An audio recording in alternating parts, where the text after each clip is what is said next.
I don't know if you remember that time, but there was a lot of stuff that was deemed misinformation that turned out to be right. This is what the government determined. This is a report from December 2nd of 2024. This is on the Congressional Committee for Oversight. I don't know if you heard this.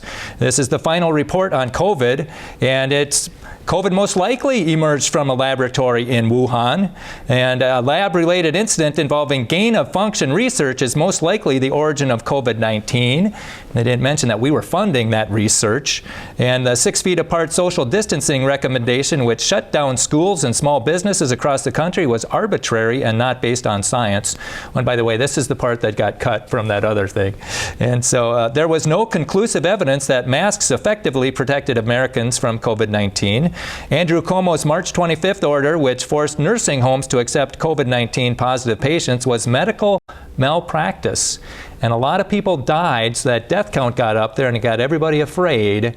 And it's really sad what happened there. Public officials often spread misinformation. This is their report, not mine.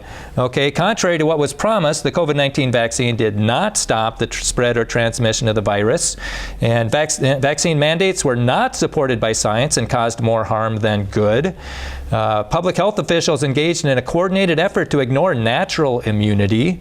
Vaccine injury report system failed to properly inform American publics about vaccine injuries. And I'm just going through this so we can see what science by consensus leads to. It's a train wreck. We can't do science by consensus anymore. And then the science never justified prolonged school closures. Children were unlikely to contribute to the spread of COVID-19 or suffer severe illnesses. And yet they put that COVID vaccine on the childhood vaccine recommended schedule.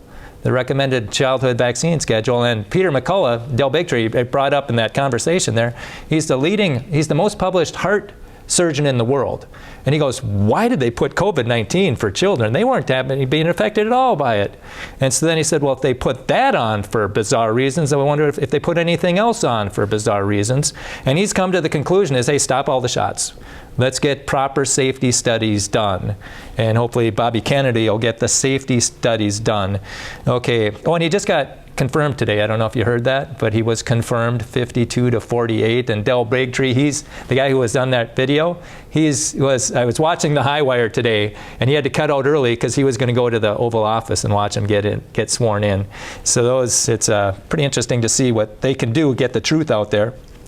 Schools remained closed longer than necessary because the American Federation of Teachers' political interference.